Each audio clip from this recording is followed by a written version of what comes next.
Sou a professora Cleane e vou lecionar a disciplina de Geografia para o 5º ano do Colégio Emaús. Pessoal, vou iniciar essa aula com a correção das atividades que eu deixei na aula anterior. Na aula anterior nós estudamos, sobre os rios da região sul e a importância destes rios, da bacia hidrográfica do Rio Paraná, para o Brasil, para a região sudeste e para a região sul. Vamos fazer a correção e depois nós vamos estudar um pouquinho sobre os aspectos naturais da região centro-oeste do Brasil. Número 1. Quais tipos de rios predominam na região sul do Brasil? Predominam os rios de planalto, são aqueles rios onde possuem desnível no relevo e que favorecem a instalação de hidrelétricas. Número 2. Quais são as duas principais bacias hidrográficas da região sul? Por que são importantes? As bacias são a do Rio Paraná e a do Rio Uruguai. São importantes pela geração de energia e para abastecimento de água à população. Não só a população, tá, gente? Mas também a atividade industrial, ao desenvolvimento agrícola, ao desenvolvimento da pecuária também. Número 3. Caracterize a bacia do Rio Paraná. É muito extensa e abrange outras áreas do território brasileiro. É no Rio Paraná que se encontra a maior hidrelétrica do Brasil, uma das maiores do mundo, a Itaipu. A bacia do Rio Paraná abastece a região mais populosa do Brasil, que é a região sudeste. É uma área extremamente urbanizada e isso acaba comprometendo estas águas, por conta da poluição, esgoto doméstico, lixo industrial, o uso de agrotóxicos no solo, na produção agrícola. 4. Diferencie os rios de planalto e os rios de planície quanto ao uso dos mesmos. Os rios de planalto são mais propícios à instalação de usinas hidrelétricas, devido ao relevo, que possui um desnível, é mais fácil represar a água. Já os rios de planície, eles são mais propícios à navegação, transporte de pessoas, transporte de mercadorias também. Número 5. Que importante usina hidrelétrica está instalada no Rio Paraná? Por que é considerada binacional? A usina de Itaipu se encontra no Rio Paraná, na divisa com o Paraguai, entre Brasil e Paraguai, Por isso que ela é considerada uma usina binacional. Ela abastece tanto o Paraguai quanto o território brasileiro. 6. Quais são as vantagens e as desvantagens da produção de energia elétrica? A geração de energia elétrica ela não emite gases poluentes para a atmosfera, fator que não intensifica o efeito estufa. O efeito estufa é um processo natural, pessoal, que mantém em equilíbrio a temperatura da Terra. E também a energia hídrica, a energia elétrica proveniente dos recursos hídricos é uma energia renovável, ou seja, a água ela não se esgota, ela não vai acabar em um determinado momento. Porém, gente, para instalar as hidrelétricas é preciso represar uma grande quantidade de água. Então, para fazer esse represamento, vai ocupar uma extensa área. O que vai acontecer? Remoção da vegetação nativa, pode comprometer a fauna, os animais que residem ali naquela região, pode comprometer também o sustento das populações ribeirinhas, que em grande maioria dependem desses rios para a sua sobrevivência. Bom, finalizamos a correção. Agora nós vamos estudar um pouquinho sobre a região centro-oeste do Brasil. Nós já estudamos a região norte, região nordeste, região sudeste e região sul. Vamos estudar a última agora, que é a região centro-oeste. O próprio nome diz, é a região que está na região central do Brasil, Ela é composta pelos estados Mato Grosso, capital Cuiabá, Mato Grosso do Sul, capital Campo Grande, e Goiás. No estado de Goiás, gente, capital Goiânia, e no estado de Goiás é onde está localizada Brasília, a capital do Brasil. Essa região, o povoamento dela começou mais tarde, tornou-se mais intenso a partir da década de 1960, a partir de 1950, principalmente 60, quando houve a transferência da capital do Brasil para a região central. Vamos estudar agora um pouquinho dos aspectos naturais desta região. Em relação ao tipo climático, vai predominar o clima tropical continental. Este clima tropical continental, pessoal, ele é característico por duas estações bem definidas. Uma estação quente e seca e fria, né, que é o inverno. Durante o inverno, as temperaturas não caem drasticamente, porém, o regime de chuvas é bem baixo, quase não chove no inverno. E a outra estação é o verão, que é temperaturas elevadas e chuvas, né? É uma estação mais chuvosa. Conforme a gente pode analisar este climograma, observem que essas barrinhas verdes se referem à precipitação. O que é a precipitação? É a chuva, né? Observem que os períodos que mais chove é o período compreendido na estação do verão, que inicia em dezembro e vai até março, quando inicia o outono. Observem que a temperatura, a maior variação, né, maior queda na temperatura acontece nos meses de junho a agosto, que é exatamente o período do inverno. E é exatamente neste período também de temperaturas mais baixas que a precipitação também é bem menor, quase insignificativa, né? Nos períodos de seca, pessoal, a vegetação ela fica mais suscetível a queimadas, né? O que quer dizer isso? A folhagem fica mais seca, então pega fogo mais fácil, e neste período também venta mais. Geralmente, gente, no final do inverno, no início da primavera, os raios que atingem essa região, raios são fenômenos atmosféricos, né, meteorológicos, e costuma colocar fogo nessa vegetação.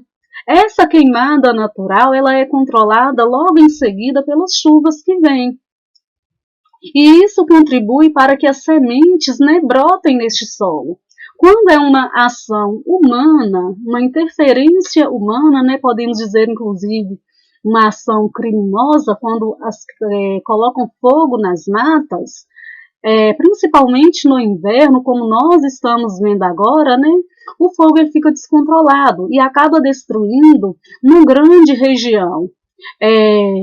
O que nós estamos vendo agora nos noticiários, em jornais, sobre as queimadas na região centro-oeste, principalmente na região do Pantanal e ali na região do Cerrado, né, em função da ação humana, que vai fazer queimadas para fazer a limpeza do terreno e acaba perdendo o controle sobre este fogo. E acaba impactando de forma severa a fauna, a flora, impactando a vida dos animais que habitam esta região. A vegetação predominante é o cerrado. Na região centro-oeste também há o Pantanal, né, mato-grossense, com um complexo sistema que abriga uma grande diversidade de espécies. O cerrado, pessoal, o cerrado no território brasileiro, ele é extremamente importante. Essa região central do Brasil, onde encontra-se essa vegetação, é conhecida como a caixa d'água do território brasileiro, porque essa região abriga as nascentes de importantes rios que abastecem bacias hidrográficas do território brasileiro.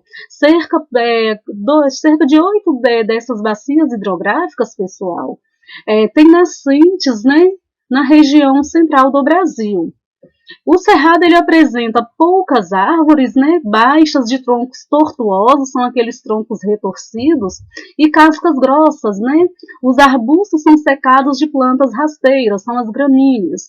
Embora, gente, o cerrado seja característico de poucas árvores e baixos são os arbustos, vão haver regiões do cerrado, né, uma floresta mais densa, uma formação mais densa e mais fechada. Parte dessa vegetação perde as folhas durante a estação mais seca e possui as cascas grossas. Por que perde a folha na estação mais seca? Para não perder água para a atmosfera, né? Vamos lembrar que as plantas, elas fazem o processo de transpiração e evaporação, né? Evapotranspiração. Então, no período do inverno, da seca, tem menor umidade no ar. Então, como forma de proteção, parte destas árvores vão perder as folhas. Apresenta também raízes profundas, porque no período da seca é fundamental para que atinja o lençol freático e consiga manter essa vegetação. Nessa imagem aqui nós temos a imagem do cerrado, né, em Cavalcante, em Goiânia. Grandes áreas do cerrado, pessoal, estão sendo desmatadas para abrir espaço à agricultura e à pecuária, e isso está impactando muito essa vegetação. Antigamente, quando não se tinha muito conhecimento sobre a biodiversidade existente neste bioma, que é o cerrado, ele não era tratado com a devida importância que possui. E atualmente, com o crescimento da pecuária, com o crescimento da agricultura, essa região vem sendo ainda mais desmatada, ainda mais degradada. A região do Cerrado, ela possui importantes produções para o Brasil, como a soja, né, que é um importante produto que o Brasil exporta. Entretanto, essas atividades vêm comprometendo essa vegetação. A maior parte da vegetação já foi destruída. Como a gente pode observar aqui por este mapa, observem que essa parte branca é a região que ainda existe cerrado. A parte vermelha corresponde à parte que já foi desmatada. Nessa imagem aqui nós temos o cerrado aqui na parte inferior e temos uma plantação de eucalipto aqui logo acima, ou seja, fazendo uma divisa aqui com o cerrado, com uma vegetação nativa. A vegetação pantaneira, ela ocorre nos estados de Mato Grosso e Mato Grosso do Sul, e ela é inundada pelas águas do Rio Paraguai na época das cheias. É a maior planície alagada do mundo, pessoal, o Pantanal. E ele é de extrema importância porque ele abriga um complexo sistema de biodiversidade, né? Ele abriga características do cerrado, características da caatinga e características de florestas tropicais também. Ele é caracterizado pela alternância entre períodos de muita chuva, que acontecem de outubro a março, e períodos de seca, nos meses de abril a setembro. Esse período de seca é quando ocorre a vazante, né? Os rios que se encheram durante a chuva, a água vai recuar, vai descer. E a parte que vai essa vazante desses rios vai se tornar um ambiente propício para o desenvolvimento das espécies, tanto espécies animais quanto espécies florestais também. O Pantanal ele é considerado pela Unesco o patrimônio natural mundial, ou seja, um patrimônio único, em função da sua diversidade, em função da sua complexidade também. E também é considerado reserva da biosfera. O que quer dizer isso? Reserva da biosfera é um instrumento utilizado para manter a conservação deste local, e também para desenvolver estudos para evitar a degradação deste local. O Pantanal possui uma grande biodiversidade. O que quer dizer isso? Uma enorme diversidade de espécies animais e de espécies vegetais também. Nessa imagem aqui, vou destacar apenas ela, porque está apresentando para a gente o tuiuiu, que é a ave símbolo do Pantanal. Como nós já vimos no início da aula, né, gente, essa região central do Brasil está aparecendo muito na televisão, nos telejornais, né, nos noticiários, por conta das queimadas que estão acontecendo, principalmente, né, que ocorrem no período do inverno, que é o período que a atmosfera possui uma menor umidade, né? E esse período já é propício, né, à propagação de fogo. E quando essas queimadas acontecem pela interferência humana, acontece o que nós estamos vendo. Falta de controle, né, dessas queimadas impactam a vida dos animais, a vida vegetal, impacta também a vida das pessoas que moram nestes locais. Então, assim, é uma região que está sendo muito castigada pelas queimadas, e também, gente, porque falta a fiscalização do poder público, né? Falta aquela fiscalização eficiente para evitar que esse tipo de situação aconteça nessa região, que é uma região que abriga dois importantes ecossistemas, o Pantanal e o Cerrado. O Cerrado ele é o segundo maior bioma do Brasil, né? E como nós vimos, ele já foi intensamente devastado. As formas de relevo na região centro-oeste mais comuns são os planaltos, né, serras e chapadas, além da planície do Pantanal. Como nós podemos observar aqui, gente, as chapadas, né, observem que o topo dessas chapadas é mais aplanado, porque é uma estrutura de relevo bem antiga e que já sofreu muito com processos erosivos, com o processo de desgaste desse relevo. Então, o material que foi desgastado aqui foi sendo transportado para as áreas mais baixas. Então, esse relevo ele foi sendo aplanado. Pantanal, terra das águas. Por que este nome?